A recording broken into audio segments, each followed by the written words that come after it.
Hello everyone, कैसे हो आप सब लोग। आई होप आप सब अच्छे होंगे।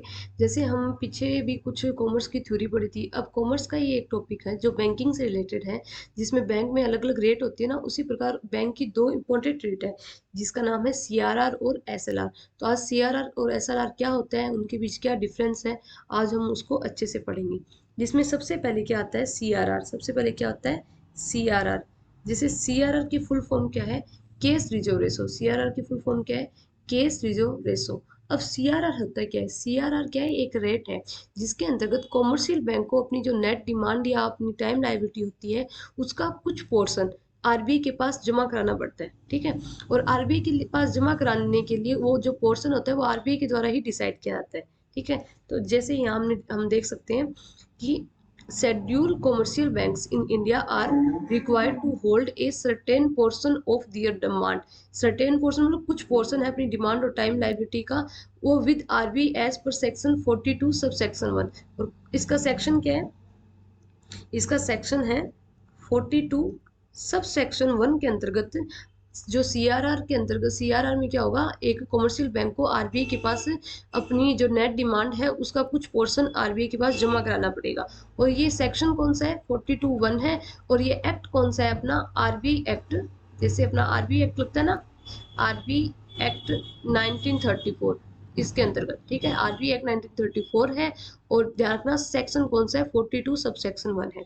इसके अंदर क्या होगा, this minimum ratio is stipulated by RBI and is now as CRR और cash reserve ratio is the tool used by RBI to control liquidity is the banking system. अब देखो ये जो सीआरआर है, सीआरआर के अंदर जो कितना परसेंट होगा, मतलब कितना रेशो होगा। ठीक है, ये रेशो कितना होगा ये डिसाइड कौन करेगा, ये डिसाइड करेगी आरबीआई। आरबीआई डिसाइड करेगी कि एक कॉमर्शियल बैंक को अपनी नेट डिमांड का कितना प्रतिशत हिस्सा आरबीआई के पास जमा कराना पड़ेगा। और ये क्यों करती है, ये लिक्विडिटी को कंट्रोल करने के लिए है। ठीक है, यहाँ लिखा ना कंट्रोल लिक्विडिटी, स्पेशली किस लिए कार्य करती है, ताकि बैंकिंग सिस्टम में जो लिक्विडिटी है उसको कंट्रोल कर सके।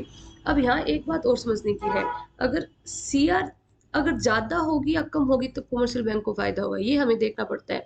तो देखो, अगर सीआरआर को आरबीआई ज्यादा डिसाइड कर दे, ठीक है, सीआरआर को अगर आरबीआई क्या कर दे, ज्यादा डिसाइड कर दे, मान के चलो प्लस बहुत ज्यादा डिसाइड कर दे, तो इससे कॉमर्शियल बैंक को नुकसान होगा। क्यों होगा, क्योंकि उनकी जो धनार्जन क्षमता है वो कमजोर हो जाएगी। कैसे कमजोर होगी, कि सीआरआर के अंतर्गत अगर ज्यादा परसेंटेज डिसाइड कर दिया, मान के चलो डिसाइड कर दिया 15% डिसाइड कर दिया या 10% डिसाइड कर दिया, तो अपनी नेट डिमांड का इतना हिस्सा तो क्या करना पड़ेगा, कॉमर्शियल बैंक को आरबीआई के पास जमा करना पड़ेगा। तो उनकी धनार्जन क्षमता क्या हो जाएगी, कम हो जाएगी, क्योंकि उनके रुपए कहाँ जमा होंगे, आरबीआई के पास, जिनसे उन्हें किसी प्रकार की रिटर्न भी नहीं मिलेगी, बस वो लिक्विडिटी कंट्रोल के लिए जरूरी है।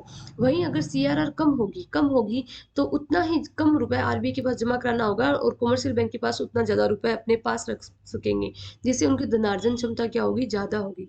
इसलिए अगर कोई भी कॉमर्शियल बैंक की धनार्जन क्षमता को बढ़ाना है तब तो आरबीआई क्या करेगी, सीआरआर को क्या कर देगी, कम कर देगी। अगर आरबीआई चाहता है किसी बैंक की धनार्जन क्षमता को या लिक्विडिटी को कम करना चाहता है तो उसको क्या कर देगी, धनार्जन क्षमता को कम करने के लिए क्या करेगी, उसकी सीआरआर को क्या कर देगी, बढ़ा देगी। ठीक है, इसी प्रकार अब सीआरआर को हमने पढ़ लिया, उसी प्रकार एक क्या होता है एसएलआर होता है। क्या होता है, एसएलआर होता है। अब एसएलआर क्या होता है, देखो जस्ट अपोजिट होता है। एसएलआर क्या होता है, सीआर के अपोजिट होता है। एसएलआर से एस से याद रख सकते हैं हम सेल्फ, एस से क्या याद रख सकते हैं, सेल्फ। कि जो एक उसकी net demand time, sorry net demand और टाइम लाइबिलिटी का वह पोर्शन जो एक कॉमर्शियल बैंक खुद सेल्फ के पास रखती है, तो ऐसे रख सकते हैं ना, सेल्फ जो खुद के पास रखती है ना उसको क्या बोलते हैं, स्टेचुरी लिक्विडिटी रेशो। और ये भी कौन डिसाइड करेगा, आरबीआई ही डिसाइड करेगी। और जो मैक्सिमम एसएलआर हो सकता है ना वो 40% हो सकता है, मतलब 40% से ज्यादा एसएलआर नहीं हो सकता, मतलब 40% से ज्यादा कोई भी कॉमर्शियल बैंक अपने पास अपनी लिक्विडिटी का हिस्सा नहीं रख सकती है। ठीक है, जैसे इसमें लिखा है हमने, every scheduled commercial bank in India is required to maintain a minimum portion of their net demand and time liability as liquid assets। मतलब अपना मिनिमम पोर्शन क्या करेगी, वो नेट डिमांड या टाइम लाइबिलिटी का खुद के पास रखेगी। और वो किस फॉर्म में हो सकता है, केस की फॉर्म में हो सकता है, गोल्ड की फॉर्म में हो सकता है, या फिर कोई इन्वेस्टमेंट की फॉर्म में हो सकता है, ट्रेजरी बिल के फॉर्म में हो सकता है। और ये भी किसके बाद, ये देखो यहाँ नोटिफाइड बाय आरबीआई, किसके द्वारा नोटिफाइड किया जाएगा, आरबीआई के द्वारा। तो जिस प्रकार हमने देखा कि सीआरआर को अगर ज़्यादा डिसाइड करती है। सीआरआर को कोई बैंक अगर ज़्यादा डिसाइड करेगी तो कमर्शियल बैंक के लिए वो उतना ही नुकसानदायक होगा। क्यों? क्योंकि उनकी धनार्जन क्षमता कम हो जाएगी। वहीं अगर एसएलआर को आरबीआई के द्वारा ज़्यादा डिसाइड किया जाता है, क्या किया जाता है? ज़्यादा डिसाइड किया जाता है, तो एसएलआर का फायदा है कि बैंक की धनार्जन क्षमता या लिक्विडेशन क्या हो जाएगी, अधिक होगी और बैंक को क्या होगा, फायदा होगा। तो इस प्रकार अगर आरबीआई को किसी भी कंपनी की एसएलआर सॉरी किसी कमर्शियल बैंक की अगर एसएलआर क्षमता को बढ़ाती है तो उसके लिए फायदा होगा, अगर सीआरआर को बढ़ाती है तो उसके लिए नुकसानदायक होगा। तो सीआरआर और एसएलआर क्या चलती है, हमेशा एक दूसरे के अपोजिट चलेगी।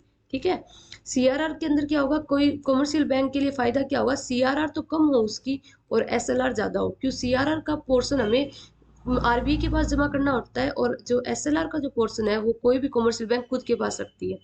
अब एसएलआर और सीआरआर को अच्छे से पढ़ने के बाद अब हम इसमें देखते हैं डिफरेंस क्या है। ठीक है, डिफरेंस के अंदर सबसे पहले हमने देखते हैं मीनिंग। जैसे मीनिंग तो हमने पहले ही क्लियर कर लिया कि सीआरआर क्या होता है, amount of money that the bank are obligated to the park with the central bank in the form of cash. CRR में क्या होता है कि कमर्शियल बैंक क्या करेगा, अपना कुछ पोर्शन लिक्विडिटी का या फिर नेट डिमांड का क्या करेगा, आरबीआई के पास जमा कराएगा। और एसएलआर में क्या होगा, वो खुद के पास रखेगा, जैसे required to maintain is liquid assets या गोल्ड या अप्रूव सिक्योरिटी इनके अंदर रखेगा।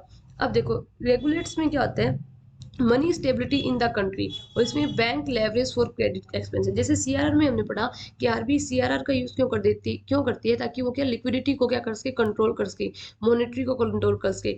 जबकि एसएलआर को क्या करती है, एसएलआर इसलिए डिसाइड किया जाता है कि कोई भी कंपनी कोई भी कमर्शियल बैंक जब आगे लेवरेज या उधार देती है तो उसके लिए उसके जो एक्सपेंशन है उनको कंट्रोल किया जा सके। ठीक है, अब किस किस फॉर्म में हमें जो पोर्शन है वो जमा कर सकते हैं, सीआरआर में सिर्फ और सिर्फ कैश और कैश इक्विवेलेंट के रूप में हो सकता है। केस और कैश इक्विवेलेंट क्या होता है, केस तो सबको पता है, कैश इक्विवेलेंट क्या होता है, जिसको एक साल के अंदर अंदर क्या कर सकते हैं, हम केस की फॉर्म में चेंज कर सकते हैं। तो जो कमर्शियल बैंक आरबीआई के पास अपना पोर्शन जो जमा करवाएगी तो वो या तो कैश में करवाएगी या कुछ ऐसे इक्विवेलेंट में करवाएगी जिनको एक साल के अंदर हम क्या कर सकते हैं, केस में चेंज कर सकते हैं। और जो एसएलआर है, एसएलआर में हमेशा लिक्विड एसेट्स आएगी, जिसमें हमने पढ़ा ना, गोल्ड हो गया, इन्वेस्टमेंट हो गया, ट्रेजरी बिल्स हो गया, वो सब लिक्विड एसेट्स एसएलआर के अंदर आएगी। रिटर्न क्या होती है, रिटर्न देखो कितनी क्या मिलती है, एसएलआर में return don't earn any interest as return on the money kept as CRR. CRR बस लिक्विडिटी को कंट्रोल करने के लिए होता है। अगर कमर्शियल बैंक आरबीआई के पास जमा कराती है ना तो उसको कोई भी इंटरेस्ट नहीं मिलता उसके ऊपर, बस वो लिक्विडिटी को कंट्रोल करने के लिए होता है। लेकिन जो एसएलआर जो कंपनी खुद के पास रखती है उससे अर्न इंटरेस्ट होता है। इंटरेस्ट क्यों कैसे अर्न होगा कि खुद के पास रखने पर वो आगे क्या कर सकती है, उसको क्रेडिट के रूप में दे सकती है, जिससे उसको क्या मिलेगा, इंटरेस्ट मिलेगा। लेकिन सीआरआर पे क्या, कोई इंटरेस्ट नहीं मिलता।